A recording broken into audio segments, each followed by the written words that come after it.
Hello and welcome to Tools in the Shed, a podcast powered by CarsGuide, ready to rip into car stuff that's caught our eye this week. I'm CarsGuide Deputy Editor James, and with me, the Senior Editor Matt. Hello. And Deputy News Editor Justin. Hello. This week, we're looking at the next N Line brick in the increasingly imposing Hyundai performance wall. We'll cover off 3 recent entrants to the CarsGuide garage, and we'll check in on the world's newest tequila entrepreneur in this week's MuskWatch. So stay with us.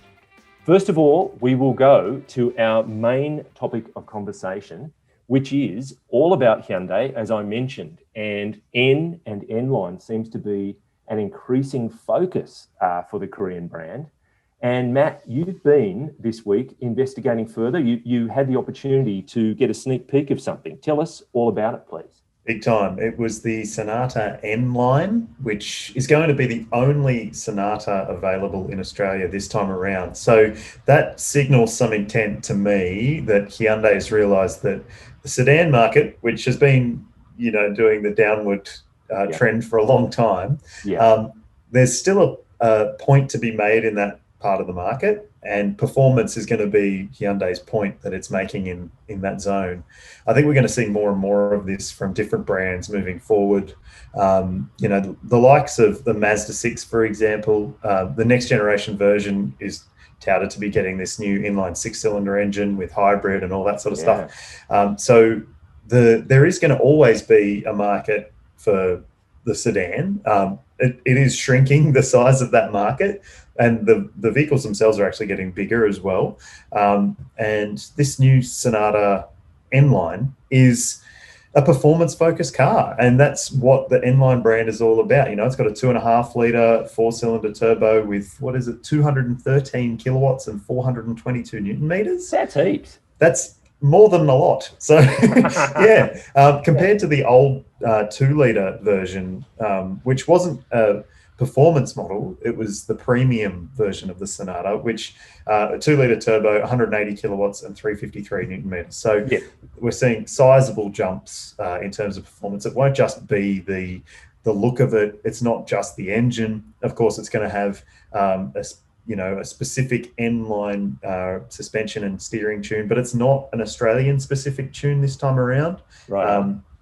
Hyundai said that basically the global tune was good enough for what their parameters were for an Australian tune. So maybe the Australian tuning thing is less important for less important cars, you might say, and it needs to be focused on things like Tucson and that when those models come out. Correct me if I'm wrong, Matt. Is it the only Sonata that we're going to see in Australia? Is this N-Line model? Yep, correct. So this new generation model, which has been out for nearly 18 months, I believe, in Korea. It's the only one we're getting. And what do you reckon, Justin? I don't think that's a bad thing. No, not at all. I mean, previously, the Hyundai Australia obviously had plans to have regular variants, if you will, of the Sonata, and obviously they've been scrapped in more recent times. But if you were going to get any version of the Sonata, it would surely be the N Line, because those types of people that are still buying sedans are probably enthusiastic about having a sedan, and therefore probably more likely to go and try and buy a performance variety of a sedan, perhaps. So, it fits really well within that, I think, and I'm excited to drive it when it comes here. Yeah, and I think we all are. It's such an interesting looking car, obviously with those LED strips that turn to chrome magically up through the bonnet. That chrome strip has been a real thing for Sonata for a few generations now, and good on them for sticking to it. I don't necessarily think it's gorgeous design, but it is such an interesting car in a very small market segment that it's going to catch people's eye. And I think that's what N Line needs to do in particular. They need to have interesting looking cars. The N product portfolio, JC, as we know, is going to expand over the next few years. We're going to see new i30N very soon with the DCT.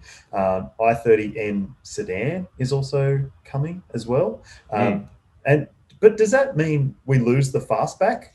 Yes. So I don't think Hyundai Australia has officially announced it, but certainly our understanding is the Fastback isn't coming to Australia in facelifted form. Obviously, when the i30 in hatch was originally launched, it was followed soon after by the Fastback in Australia, but that will only last half a life cycle here. It's not going to come back, but it might come back as like a special / limited edition further down the line, but it's certainly not going to be a permanent offering. So effectively the i30 Sedan N, to call it by its proper name, is going to replace the i30 Fastback N in Australia. Yeah. And Matt, to me, it feels like this is the Albert Bierman factor, that he's come into the organization and he's just started doing what he does, which is making everything go fast and what have you, which is no bad thing, but it feels like he's had a massive influence. Definitely. And if you're not aware of who Albert Bierman is, he's the former head of BMW M and is now the head of basically the performance division for Hyundai globally. And so that's right, exactly. He needs to expand his product portfolio, and that expands the market presence in different sections of the market. I mean, we've seen the Tucson N Line teasers and stuff, so it looks like it's going to be an interesting car as well. Wonder if it'll get the same big engine and all that sort of gear as well. But there's no doubt that Hyundai as a brand is changing perceptions in different parts of the market with its design. I mean, there's also the i20N coming, which Chesto's done a prototype drive of, and he was blown away by it.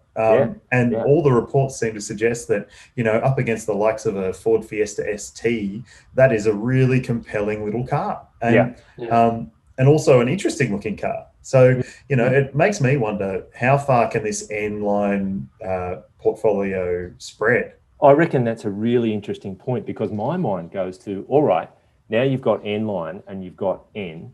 Toyota has GR, and then they've got MN. I wonder if N goes to another level and we get something even more focused out of them. And it's entirely possible, I reckon.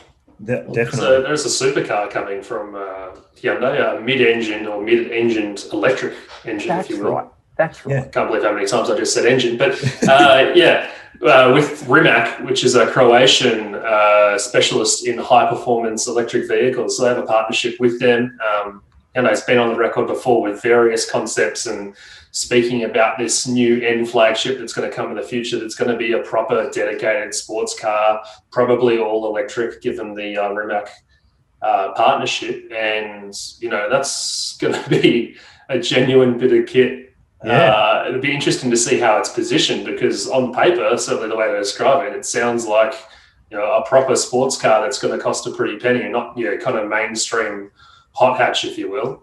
It's going to be very interesting to see very soon where that goes. And the other question that comes to my mind, Matt, is we made some obvious kind of comparisons between this Sonata and the Kia Stinger. The fundamental difference being the driven wheels, the Stinger being the traditional front engine rear wheel drive. This one's still sticking with front wheel drive. What did Hyundai have to say about that? I mean, to me, it doesn't seem a big stretch to make something all-wheel drive. Was there any talk of that?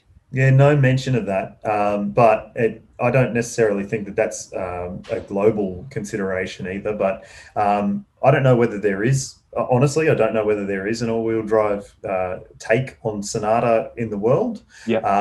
But they have the rear-wheel drive platform, which allows all-wheel drive in their higher spec sedans in Korea. So they've got above the Sonata, there's I don't know if it's called Grandeur anymore, but there's one above it, and I think there's another one above it. So there's a whole range of sedans in the Hyundai lineup that we don't get in Australia because, as we've said, the market just isn't there. There is the likes of the i30 sedan, which is formerly the Elantra, and this Sonata, and that's about it really in the world of passenger sedans. But I was thinking about it when I was filming this this Sonata N Line, and I'm thinking back to a date when they did a Santa Fe SR a few years ago, like 6 or 7 years ago, probably, maybe even longer. And it had, it had bigger wheels, it had bigger brakes, had stiffer suspension, I believe.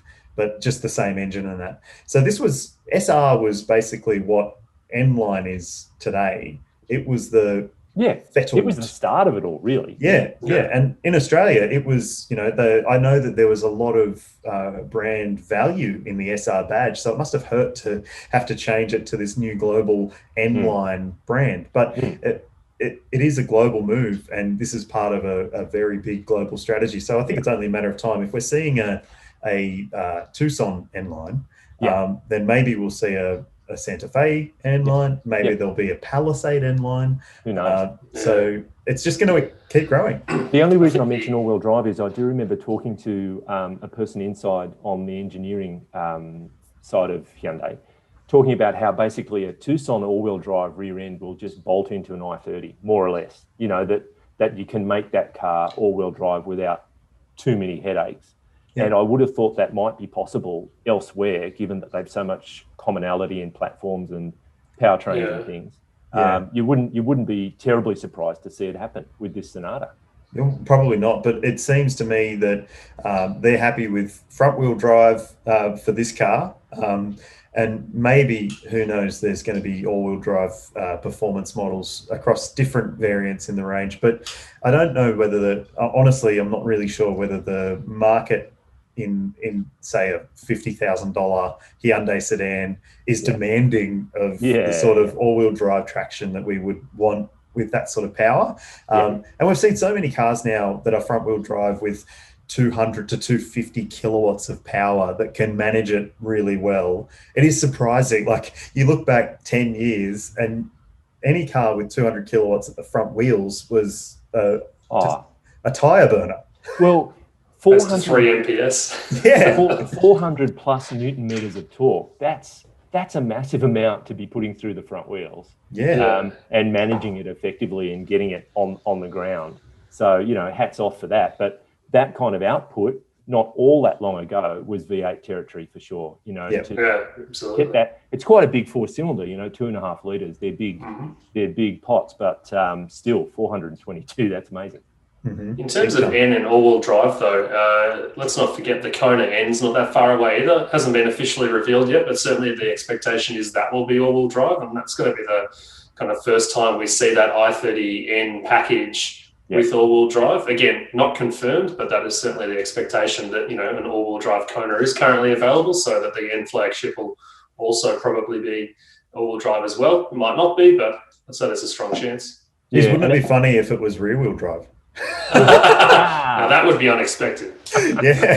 But I suppose it's part putting some luster on the Hyundai brand, isn't it? And part selling some cars, shifting some metal and broadening your appeal. So as to what the ultimate end goal is, time will tell, but it's probably doing both things at the moment. Yeah, and I've just been thinking more and more about how the strategy with sedans is playing out for different brands, and the likes of this new i30 sedan, which is 4.6 meters long. It is not a small car. That's Mazda 3 sedan's really long as well. That whole segment of small sedan is no longer a small car. They're more like mid-sized sedans now, and that leaves me to think that maybe the i30 sedan will be playing the fleet role that the previous versions of Sonata would have. And they've just gone, well, we'll aim for the private buyer base, which was buying the top spec anyway, the 42 grand version of the Sonata. This one's going to be even more performance oriented. It's going to be more desirable. It's going to be more high tech, more luxurious, all those things. So it gives them an even more unique buyer experience. They're not seeing a low spec Sonata driving around and them going, well, why did I pay the extra 12 grand for this one? If it just, they're the same sort of car. So, it's an interesting point. Do they run into trouble, though, by having the i30 sedan N and the Sonata N line probably quite closely positioned to one another in terms of price, you would assume? One being an actual N, the other being an N line. Still performance upgrade, sure, but not a full fat N. You've got to imagine that they're not going to, I would assume the Sonata is probably going to be a little pricier than the i30 sedan N, but they won't be too different in terms of price. And considering how almost similar they are in size, it's not too different. That could be interesting to see. The life of a product planner is, getting all those things to mesh so that you have a meaningful and attractive range of models without too much clashing of teeth. Yeah. Exactly. I don't envy them, but I also wish I was one. Absolutely. Well, the range that you would produce, M4, would be fascinating. It would be amazing. All right, I think what we'll do is move on, but we'll ask people listening or viewing on YouTube to give us their thoughts. What are you making of the whole rise of this N and N line part of Hyundai? Is it changing the brand for you, or where do you see it? So it'd be great to get people's thoughts. Yeah. And we'll also move on to our garage and the cars that we have in fact been driving this week. And Justin, you've been slumming it. You've been in a fairly sluggish, low key kind of a vehicle. Tell us what you've been in. Unfortunately, I've had to spend a couple of days and the rest of the coming week in the new Audi RS7 Sportback, which is, to your point, a bit of a snail when it comes to a straight line. It is obviously a fairly desirable car in the Audi range. RS7 sitting at the top of the A7 range, of course. But yeah, we're talking, of course, about a 4-litre twin-turbo V8 under the bonnet, 441 kilowatts, 800 Newton meters, 3.6 seconds to 100. So yeah, it's not exactly slow. Yeah. Which is great. But one thing I find funny about this car is, obviously, yes, it is very fast. It's got a big V8 under the bonnet with a couple of turbos, all that kind of stuff. But it also is a mild hybrid at the same time. Yes. So it's not your Toyota self-charging hybrid or a plug-in hybrid. It's the mildest version, as the name suggests. But it's funny that they've bothered to put that technology in a car like this. And obviously, Europe and the regulations over there is probably a key reason why that's the case. But it's just interesting to see that there is this kind of electric element to it, The engine cuts off at 22 k's an hour when you're decelerating, so you come to the traffic lights and the engine's already off and has been for a little bit. It coasts and turns the engine off, like it's geared towards trying to be not so bad for the environment, but when you actually stick the boot in, it goes like hell. That side of it is interesting. But what amazes me is it's a jack of all trades. It's a comfortable cruiser. It looks great, luxurious, high tech.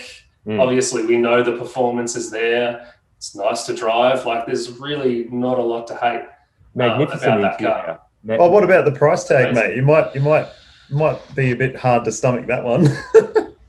Well, unfortunately, I can't afford one because if I could, I may have bought one. But yeah, no, the price tag is 224 grand before on roads in Australia. So, this particular car I have has quite a few options fitted, option packages that are about 20 grand each. So I think this one's about 260 before on roads. So it's basically a $300,000 car by the time you get it in your driveway with the options this one has. Yes. It costs a pretty penny. So it's expensive, but it is cheaper than the previous RS7, which had less stuff in it. So if anything, it's better value than it used to be, but it's still a bit unattainable, certainly for people like me who want to own one but can't, unless it was quite old. But at the same time, it is desirable. But the one thing I would say that is an actual negative in my mind about the RS7 is it's not the RS6 Avant, which of course is the wagon version, basically, of the same car, based on the A6 Avant. And it's $8 grand cheaper, the RS6, than compared to the RS7, which doesn't really make sense because arguably the Avant, you actually get more car than you do with the RS7. But, you pay a premium for being stylish. So I would personally save the $8 grand and go with the RS6 Avant because that is uber cool. Well, you're preaching to the converted here because I can speak on M4's behalf. That's such a fantastic car, the RS6 Avant. Am I correct, Matt? You are 100% correct. James and I were lucky enough a few months ago to spend a bit of time in both cars and swap them halfway through the loan. So which one did you start off with? The wagon? The RS6, Yeah, and I started off with the RS7. And, I can see a user case and a scenario for both of those cars. But on the same, I would choose the wagon just because I like the look of it more. I think it has more presence. I've always wanted an RS6 and it just ticks so many boxes for me. So at the end of the day as well, it's a motoring journalism cliche to want to have a performance wagon as well. So it would be rude not to want the RS6. I was going to say with regard to that mild electrification in that car, we're all kind of separated internationally now. We in Australia are in a kind of bubble all of our own, but you forget how tuned into, those kinds of emissions and consumption issues Europe is in total. And even on a car like that, to get a corporate kind of average lowering down, it's important. I suppose it's just a reminder of that factor as well. Yeah, absolutely. And I think with that particular car and a lot of Audis with that mild hybrid system, it only reduces fuel consumption by, I think it's 0.4 litres per 100 kilometres. So it is negligible, but when you think about it from a corporate fleet emissions perspective, that's right. 0.4 litres per 100 actually makes a big difference for them. Again, it's all geared for Europe. We just get what we're given in Australia, But yeah, it's interesting because, again, it doesn't make sense for that kind of car at the moment, being it's the mildest form of electrification, but interesting nonetheless. Yeah. Good. Okay. Well, brilliant. Thank you very much for that, Justin. And M4, we will move to you. We're not in Europe now.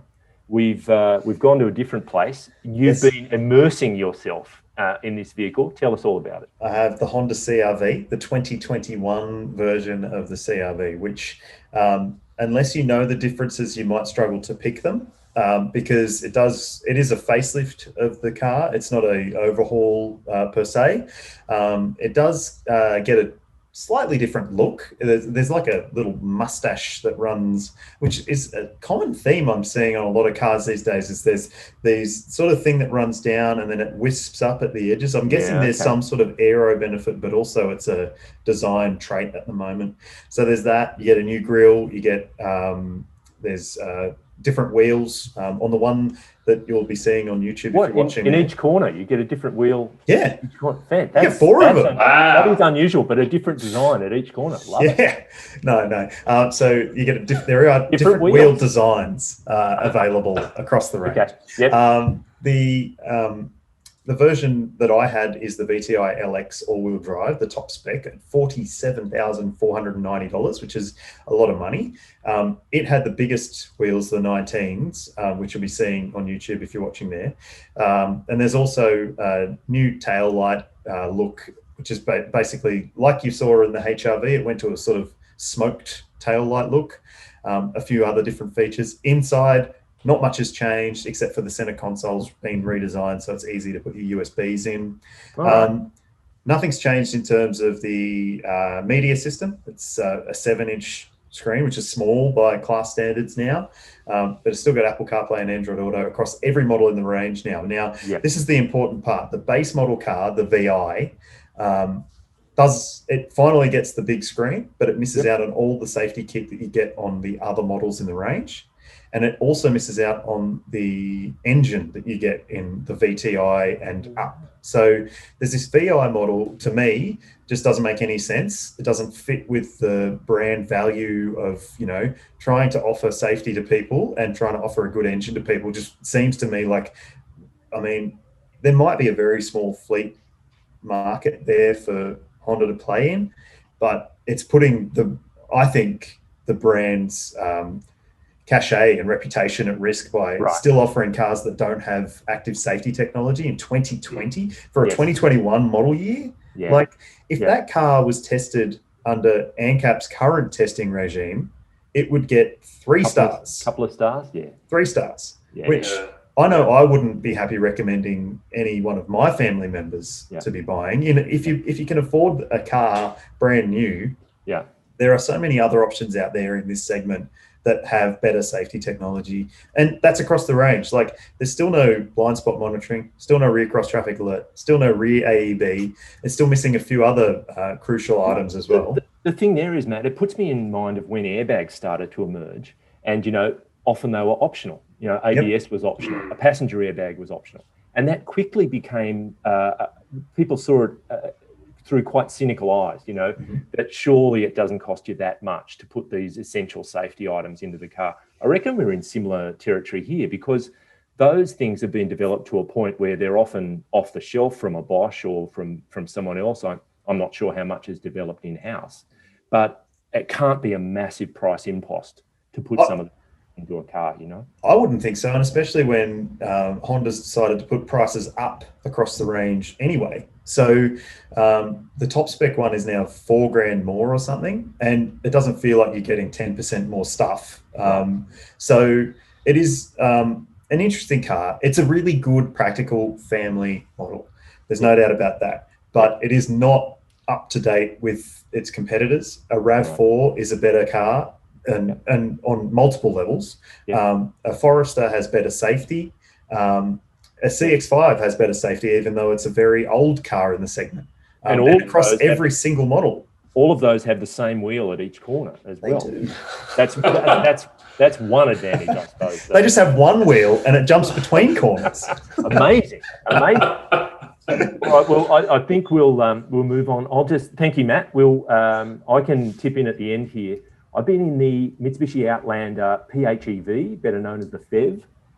This is a new model, the GSR. The PHEV is not exactly a spring chicken. It's been around since 2014, and it's due for an all-new model in the first part of next year. So this GSR has been introduced to keep momentum going, generate some interest in the car as it gets towards the end of its run. It's a $52,490 car in Australia, but at the time that we're of launch, it's $56,490 drive away. So it's up in that mid $50,000 bracket. So you've got the combination of a 2.4 litre petrol engine and then two motors, one on each axle, single speed auto, and it can operate in EV only, in series where the engine is operating as a generator, topping up the battery, and parallel where it puts everything on the table. And you've got the motors and the engine directly driving the front wheels, but it is all-wheel drive. So the overall number's about 157 kilowatts, 322 newton meters, so not bad. But the GSR, for a lot of people, that has some history with Mitsubishi, and it has those kinds of performance and sporting overtones. So this one gets a Bilstein-tuned suspension. It's got struts and shocks and re-rated springs and what have you. And some little blacked out bits on the car make it look a bit sporty. And so we'll get to that. But on the plus column for it, I really enjoy in a lot of PHEVs is the adjustable regen on the braking. So you have paddles on the wheel or column that look like they're for gears, but actually they're to modify the amount of regenerative braking you've got, and you can charge the battery by doing that. Love playing with that. Yeah. The interior of this GSR is beautiful. It's got this microfiber inserts in the seats that are kind of little rolls that look really sporty, and they're pretty comfy. So for a 1.7 ton SUV, I got 5.9 litres per 100 for the week, which was a combination of running it on pure EV and then running it on the motor for a while. They claim 1.9 litres, mind you, per 100. So that's all about that first 100 kilometres, where your EV range is about 55 kilometres. And then you're doing the last bit on petrol. But in the real world, 5.9 is what you can probably expect. But for 4 recharges, which will get you about 200 kilometres in energy, a CanStar Blue average energy rating, it'll cost you about $14.50 to go 200 kilometres is by my calculation. Which is not bad. Not bad at all. And this model also, it's a reasonable chunk of change, but it is good value. It is loaded. It's loaded in terms of its straight up equipment and safety. And you're getting the Mitsubishi in Australia, a 10-year warranty as well. So it's offering a pretty compelling value package. Then we get to the sporty bit. And in the minus column, I would say it's not exactly sporty. The steering is still tremendously numb. You're not getting any real road feel from the front wheels. Yes, it's quick enough, but it's not an urgent kind of sporty drive. Yeah. Also driving, you feel as though it is getting old. It is showing its age. There's no digital speedometer, for example. And in this day and age, it just feels like that's essential to make sure that you're always within the speed limit. It's efficient and it's comfy, but I didn't necessarily find it inspiring. It's a bit of fun, and it serves its purpose pretty well, but there it is. Luckily, they didn't call it a rally art, I guess. That would be a bridge too far. But JC, I'll just also point out a lot of people who would be buying a plug-in hybrid like this will have solar panels on their roof. So the electricity could actually be free. Well, that's a And good point. That's running great. costs could be $0 if Yes. if that's your user case and you're only doing 50 Ks a day or whatever it may be, or Yep. 50 Ks to work, you plug it in at work and they pay the bill. Happy days. Absolutely. A sneaky, oh, there's a 3-point pin. I'll just plug that in. Yeah. But funnily enough, where I live in Sydney, it's about 22 kilometres to the city. So it's a 44-kilometre round trip. You're well within range for the battery only. So you can conceivably, if you're a commuter to work, you can run on EV power till the cows come home, There you go. So I do like that. For me, the plug-in hybrid is a fantastic stepping stone to a full electric future. Yeah. I get where Toyota is with hybrid.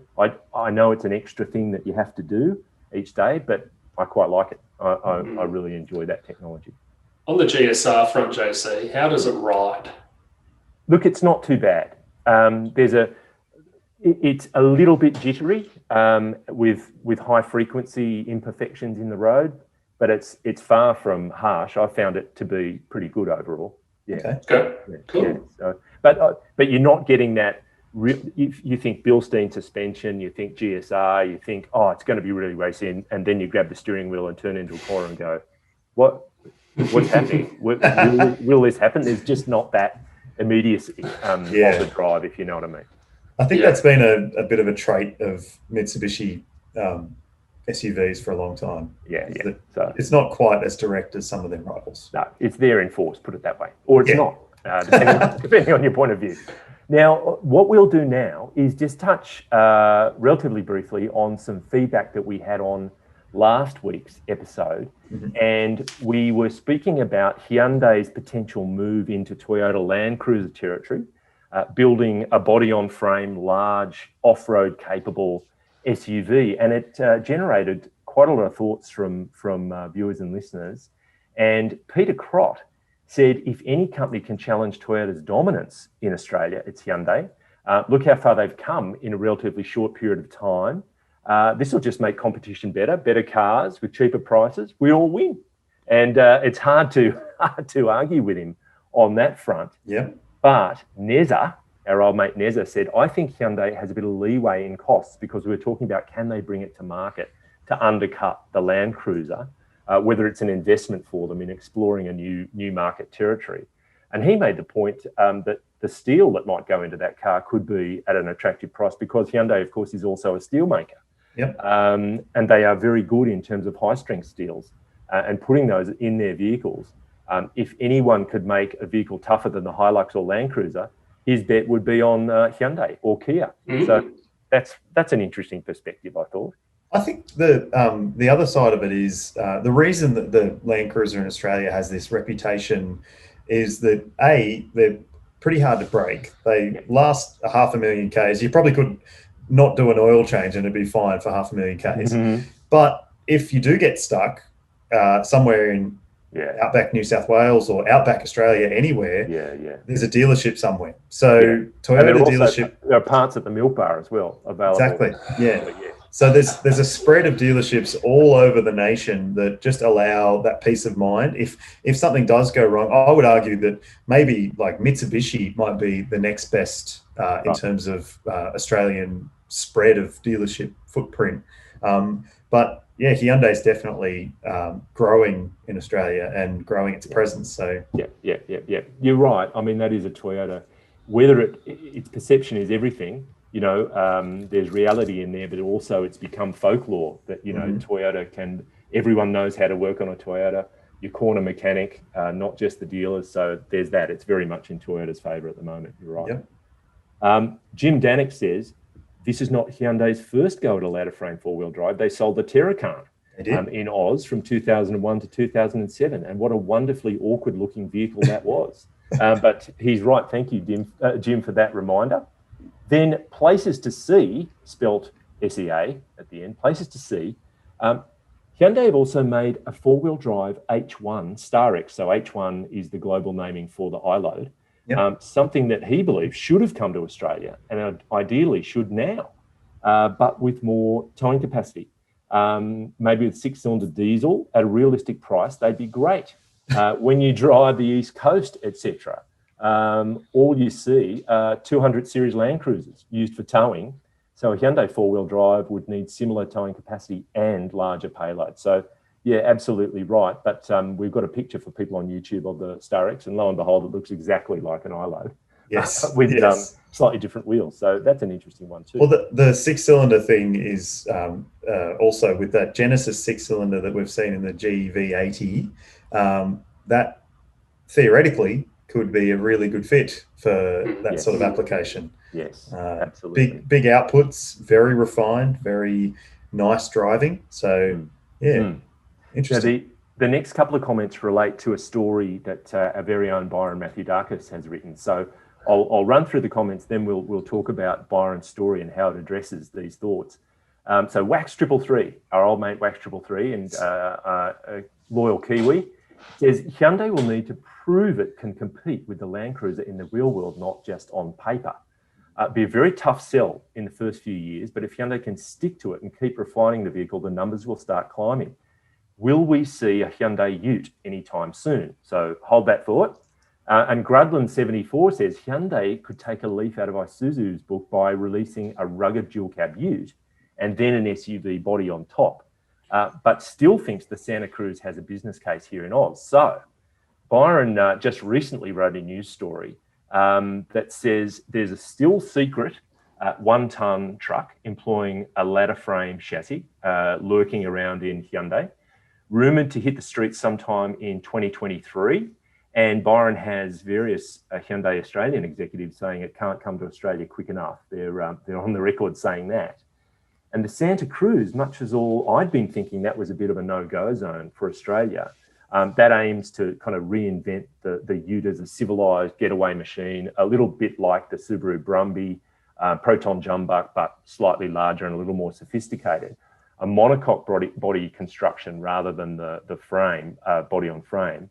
Advanced suspension and mainly four-cylinder engine choices, it's still undecided for Australia and other right-hand drive markets is Byron's mail. So very interesting to see whether it may indeed get up here.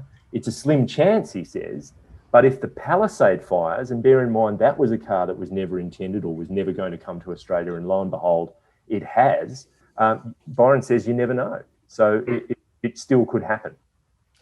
I would argue the Palisade was more of a challenge to get to right-hand drive than the Santa Cruz would be, because the Santa Cruz inevitably will share its platform with the new Tucson, I believe. Yep. And obviously we have a Tucson in Australia, so I would assume that it would be far easier for them to offer a right-hand drive version of the Santa Cruz than it was the Palisade, which required, retooling of factories just for one market, so on and so forth. So on paper, it seems a lot more possible. Whether it will happen, time will tell. But But it's interesting. One of the many things I admire about Byron is that he just doesn't take things at face value. I think one of my shortcomings is if an executive says to me, look, nah, it's never coming here, I'll go, all right, it's never coming here. Whereas Byron thinks, really? Yeah. And is consistently digging a bit further. I remember when he used to prod Nissan occasionally about Duke. Come on, you've got to bring Duke here. Are you going to bring Duke? No.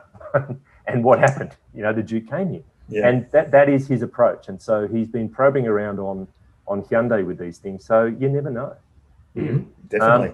Now, finally, Lofty Visions from a great height has said, forget Hyundai. I'd like to see what Kia's version will look like. Always preferred Peter Schreier's designs over Hyundai's busy design language. But I should say, I think Peter Schreier has oversight on all of Hyundai and Kia design at this point. Yeah. Have you seen the renders, rhetorical question, have you seen the renders of the new Sportage fire emoji? So, you don't have to look too far. And Lofty makes a good point that Kia would presumably be riding in parallel with some of this same stuff. Yep, 100%. It's they are a group. They may be different brands, but Hyundai Motor Corporation is a group. And so you will expect maybe there would be Hyundai, Kia, Genesis, Ioniq. Who knows? Who knows how far these things could spread? So exactly. If you want to make your investment pay off, you've got to amortize it as far and wide as you can. So you'd think it would be going there. But speaking of amortizing far and wide, it's time for MuskWatch.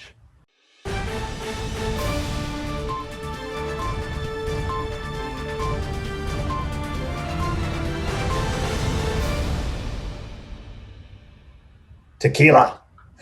Now, first of all, a really interesting story published on Vanity Fair this week by a guy called Nick Bilton. And he's basically saying, he's recounting 2020 from an Elon point of view and saying what a weird and wonderful year it was for him.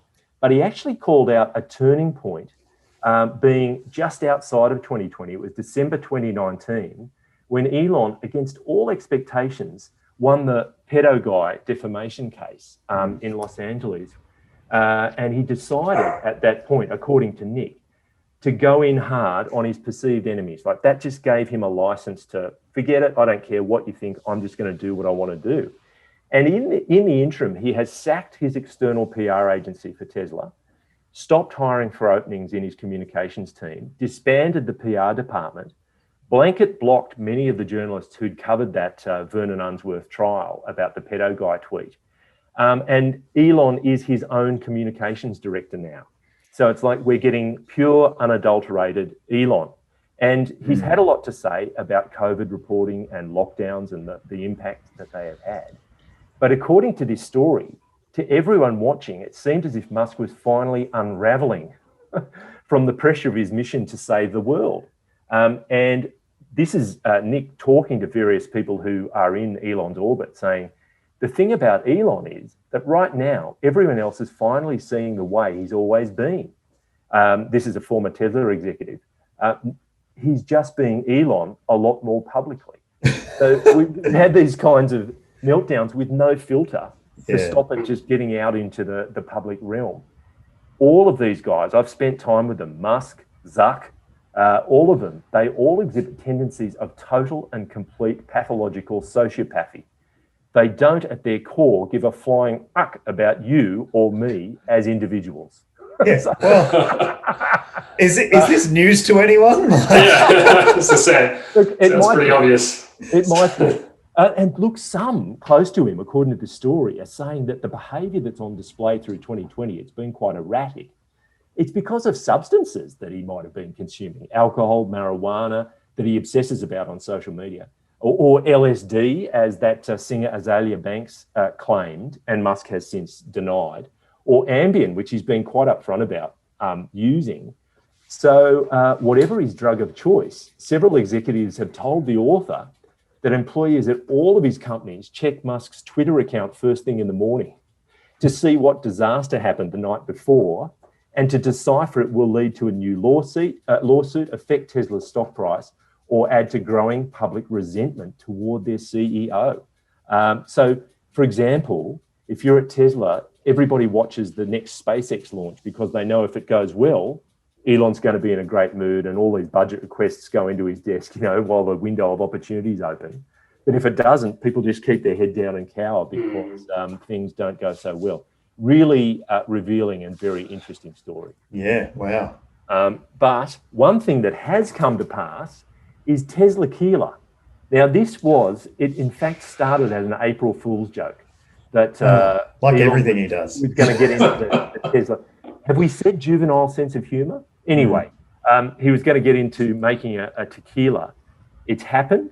It's sold out in hours with US $250 a bottle, which is about $340 a bottle Australian. Now, it's not known exactly how many bottles were produced, so it could be half a dozen. I'm not sure, but it's sold out in hours. And they're already selling for as much as $999 secondhand. So whether there's a second bottling, who knows? But it's the bottle is in the shape of a lightning bolt on a very nifty little alloy plinth and looks amazing. And so there you go. He's actually followed through and made the Teslaquila.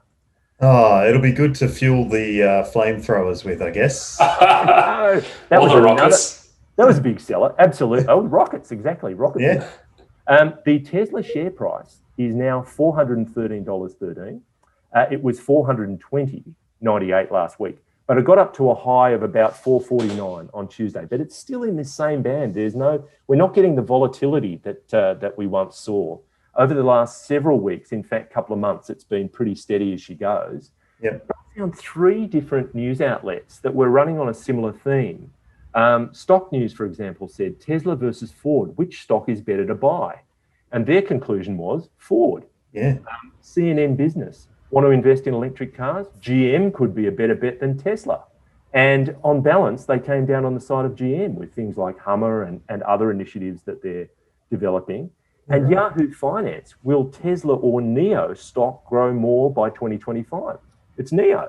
Yeah. So it feels as though, yes, it's established, it's gone to this stratospheric high, but at the moment there are some question marks as competitors get a bit more serious as to whether or not that steep ascension can continue. And NIO's that electric motorbike and scooter brand, Correct. which was valued, sixth most valuable automotive company on the planet. Nobody's heard of it. Like, how can it be? Except MuskWatch viewers and listeners, because we did touch on it a few weeks ago. But yeah, absolutely. I remember at a motor show a few years ago, I walked up. It was actually in Korea. You were there, Justin. You were working for a competitor at that time, and we walked in, and there was the NIO stand was there, and to me, this looked like, a kind of a knockoff brand, the sort of brand that is making things that no one's buying yet, and hasn't really figured out how it's going forward. But I mean, personal mobility devices, be they electric push scooters, be they electric push bikes or skateboards, or these little electric scooters that can do 50 k's an hour and are perfect for urban drivers. There's a future in that, I think. So if they can just get ones that are like a little bubble and like a pod, I'll be there. Particularly in these COVID times, a bit of protection while you're scootering. Oh, and climate change, Well, that's it. M4 becomes the boy in the bubble. Oh, where I want to be. That's true. We did a few weeks ago cover off NIO as being a red hot kind of tip in terms of if you want to buy into electric mobility, park Tesla for a while, think about NIO, because it has so much headroom and so much growth potential. So, am I right in saying NIO is also making a car? Or they had a supercar concept or something? Or have I just made that up? I don't know. I think you've just made that up. But mate, it's a great idea. We should get onto them, and I'm sure Justin's patented it. Exactly. I'm going to go sort that out now. Now, with that, we have reached the finish line. And I want to say thanks, Justin. And thank you, Matt. Thank you. And hats off to our Viceroy of Production Excellence, Good Vibes Manager, and herder of helpless people, Mr. Pritchard, for his blood, sweat, and tears behind the scenes. Today, he's wearing a T-shirt saying, "I shaved my balls for this," Elmo pants, and Lightning McQueen Crocs. Incredible. Let us know your thoughts. You can CarsGuide on Facebook and Instagram, or email us at comments@carsguide.com.au. If you're an Apple Podcast listener, please rate and review us. Remember, you can watch us on YouTube. And if you are already, make sure you subscribe to the CarsGuide YouTube channel so you can stay on top of all our latest reviews. But before we go, a friend of mine told me she was in a tight spot this week, found herself distraught and sobbing because she'd had a super tough day and topped it off by locking her keys in the car. But a passing soldier assured her that he could help. She said it was a little unnerving, but this bloke proceeded to take off his pants, roll them up into a ball, and start rubbing them against the driver's door. Magically, the door opened. She said, "That's amazing. How did you do that?" And the soldier said, "Easy. These are my car keys."